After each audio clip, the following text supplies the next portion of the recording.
welcome to the NDTV Dialogues, a conversation of ideas where we go beyond politics to try and discuss what actually is happening in many of the controversies around us.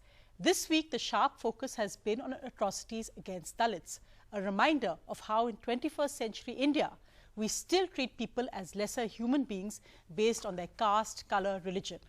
How relevant is caste in today's India and how relevant should it be? Joining me for more on this is former Lok Sabha Speaker Meera Kumar. I'm also joined by BJP MP Udit Raj. Also with me, Narendra Jadhav, well-known economist. Also Professor Vimal Thorat, convener of the National Campaign on Dalit Human Rights. Thank you all very much for joining me. Meera Kumarji, I made that point that in 21st century India, why is caste still so relevant in India today and why are people still discriminated against? As a politician, and this is going beyond party lines, do you feel that the continued focus on caste has actually been something which has set the people of India behind? Because now we've seen parties which are catering to certain identities. We now look at subcastes, we go from OBCs to EBCs to MBCs, that the politics of today, Gotra, that the politics of today has become all about caste. Yes, you're very right. And caste system is the bane of Indian society. Not today, for thousands of years. You know, this country has everything. So why do politicians perpetuate it then? You see, yes, it is a good trend to keep the politicians in check, to blame them for everything. Whatever goes wrong in the society, the politician has to be blamed. But do you think it is only because of the politician? Are the marriages fixed because of the dictates of the politician? You see, in reputed national dailies on Sundays, when you open the paper, you see the matrimonial columns, all caste based. Is it on the dictates of the politician? So you're saying politics reflects society? I would say it is not set aside, but there's a certain trend. There's a certain trend in the society. The politics is also affected by it. Is it more or less? I'll get the non-politicians in, but let me get in Dr. Udit Raj first, because Dr. Udit Raj, you came into politics in a way really for justice for the weaker classes, justice for Dalits, but even you found yourself having to eventually join a national party. Why is that? Do you think that often identity politics or parties which are focusing only on a certain caste or a class or a religion is not perhaps the right way to go, or what did you feel? Democratic system in this country has been adopted on European model.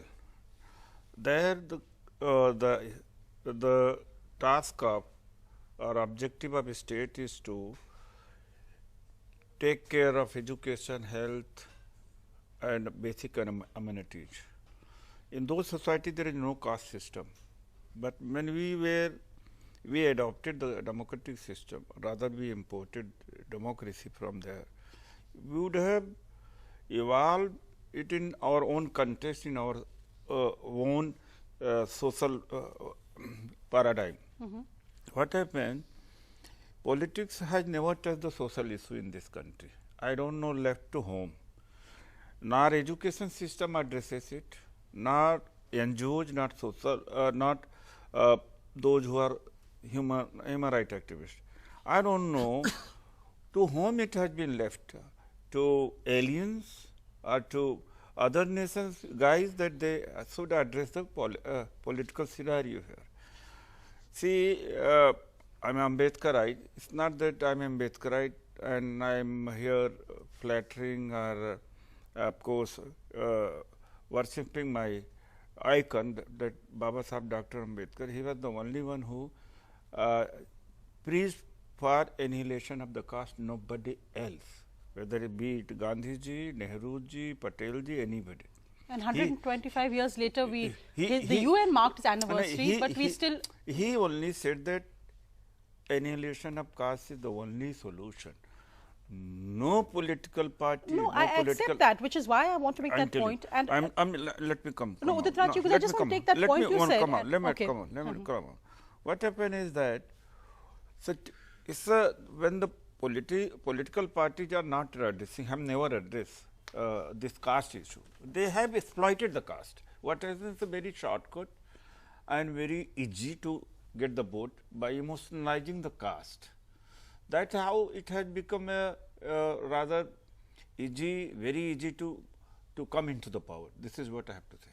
I wanted to bring in Narendra Jadhav in that because you've of course worked closely in a sense with the Manmohan Singh government and you've now been nominated by the BJP government into the Rajya Sabha. When you've seen what's happened this week and really looked at it from a perspective perhaps beyond politics completely, why do you think caste is so relevant in today's India? Why do you think it's so relevant politically? Why do you think it's so relevant socially? Why is it that despite the progress in education and technology, some of our attitudes are so regressive? No, caste has always been relevant in our country. So, Not today. You Yes, know, the caste system has undergone a lot of changes. I feel that earlier the caste-based discrimination was very blatant, very blunt. You know, people had to wear a earthen pot around their neck to prevent their spit from polluting ground, and they had to tie a broom around their waist so as to prevent the land from being polluted by the shadow of Dalits. So that kind of blunt form of caste system has gone. However, I believe that the caste system has taken now a sophisticated turn, and in the sophisticated form now it resides in the mindset of people, and I believe that in this form it is even more pernicious than the blunt form in which it existed earlier. In fact, interestingly, because as I said, you work so closely with Manmohan Singh, because there was a belief that economic reforms, and Dr. Udit Raj made that point that, you know, that we've addressed other issues, but we haven't addressed the social issues. Yeah. That economic reforms would have changed this, it would have brought an equal playing field, and that's actually the way for, say, Dalits and OBCs, etc., to come out of their backwardness. Right. That's not happened. No, that has not happened at all. You know, when you talked about Dr. Manmohan Singh, when Dr. Manmohan Singh took over, in one of the early speeches, he had said that in 10 years, the gap that exists in all socio-economic indicators between the general population on one hand and scheduled caste and scheduled tribes on other would be cut down and reduced and eliminated. Mrs. Indira Gandhi in 1979 introduced a very good plan that was called Scheduled Caste Sub-Plan. The idea was that in every budget, you know, there must be earmarking of funds for the scheduled caste and scheduled tribes in proportion of their share in the total population. Their share in the total population is 16.8%. All governments throughout, whether it was Congress government or whether the BJP government today, consistently the earmarking proportion of funds has gone down and it has never crossed 9%, while in contrast to the population share of 16.8%. So faithful implementation has not been done because those who are in the authority, they take their caste biases along with them, and that comes in the way of adequate and proper and effective implementation. I can give several examples. Very large amount of funds in all states have been diverted from scheduled caste sub-plan for other purposes. In this very state of Delhi, ma'am, let me say this, that 700 plus crores were diverted for Commonwealth Games. So this is happening. Utilized for Asian Games. I want to bring Professor Thorat. Let Professor Thorat speak on this because, again, as I said, the non-political voice on the panel. But Professor Thorat, when we look at addressing this as an issue of funds, that of course is an issue, and I know that in India often the answer is you throw money at the problem and we hope that it will go away, that will resolve it. It may of course be a crucial part of it.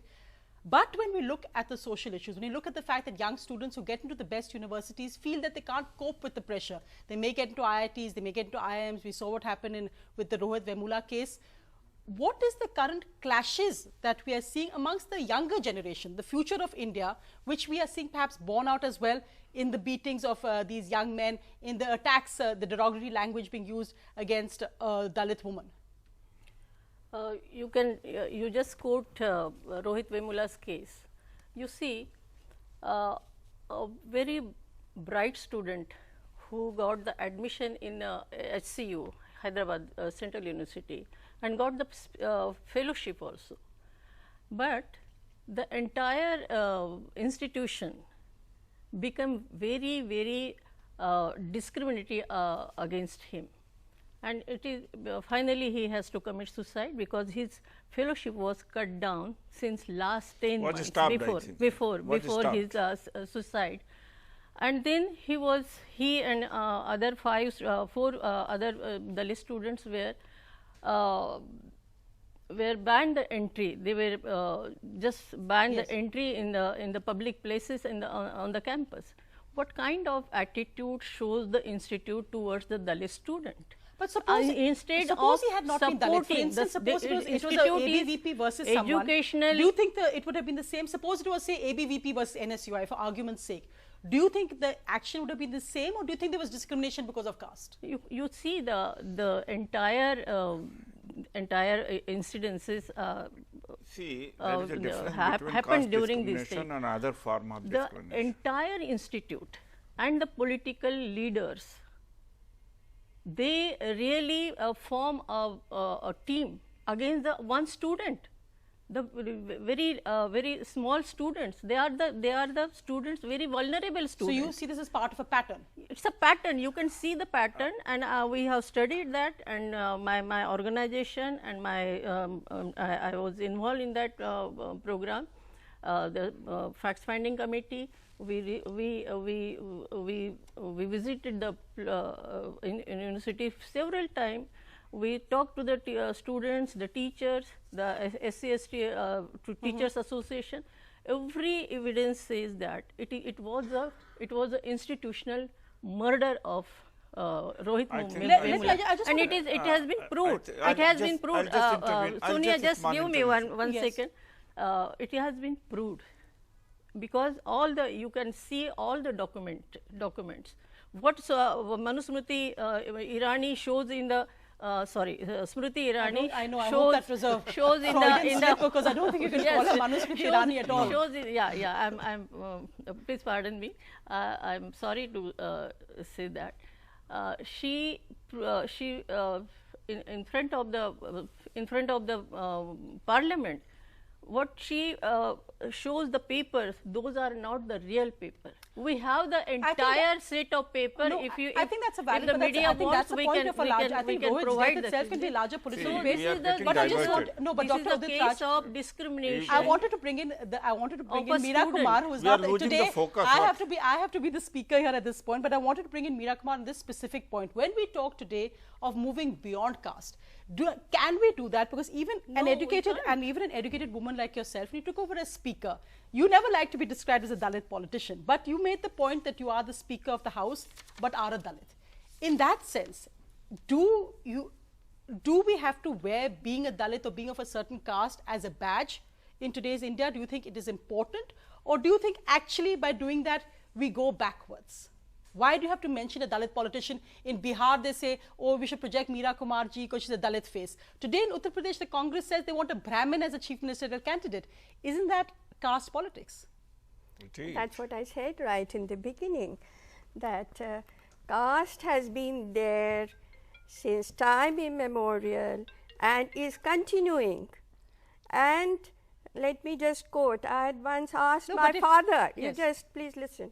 I asked my father, you said nobody has done any work. No, I'm not saying. I'm not I'm just individual. saying, I indicted any well, individual. I please, said please. that I the mean, polity you itself. cannot Let her just forget. finish. I mean, let me talk. But you see, I asked him once, I said, everything changes. This country is going ahead. We are getting educated. Why isn't the caste system changing? Why haven't we evolved? And he said there are two reasons. He said, if your basic needs are met, you got food, you got a house, you got clothes, your basic needs are met, then you have two desires, to be loved and to be respected. Now, love and affection you can get if you have a family or your friend circle. It's not very difficult to get affection and love. But to get respect is very difficult. You have to make sacrifices, you have to have merit, you have to work hard, you have to have credibility. There's so much involved in getting respect.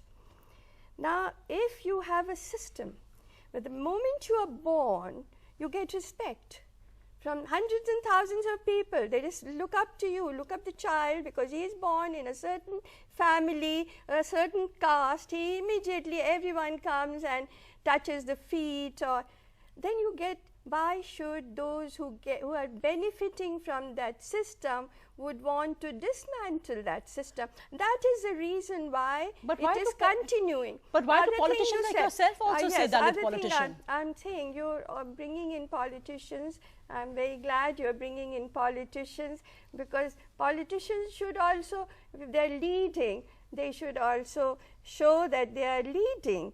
Now, I just wanted to say, everybody said that politics has not done anything to change the caste system.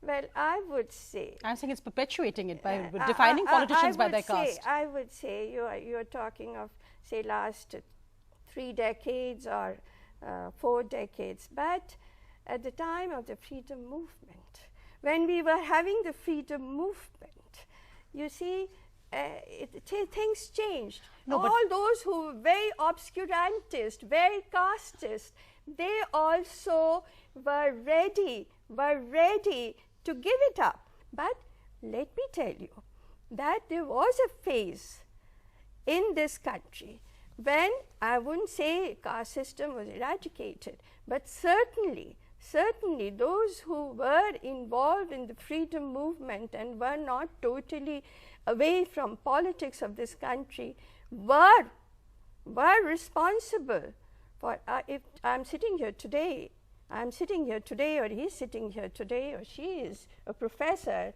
and we are all there and we are discussing. Some work has been done earlier, so that some way has been paved for us to progress. We are not happy with the amount of work that has been done. It is left to us to do it. But to say that nothing at all has been done, I don't think so. No, I didn't say that. I asked, why do you describe yourself as a Dalit politician in Bihar? Yes. That's what I asked you, ma'am. So maybe just that specific question. Yes, tell me. Why do you describe yourself as a Dalit politician in Bihar? I never describe myself as a Dalit politician. It is others. It is others. In Bihar, you also call me. You have also called me today for this. But I would never dare to introduce you as that. For show, you called him. You called me. You called her, because there is a Dalit issue, and Dalits must express their views. I would like you to call non-Dalits. I would like you to call general caste people, people who are today deeply attached to the caste system, and I would like you to call them and find out why they are attached to it.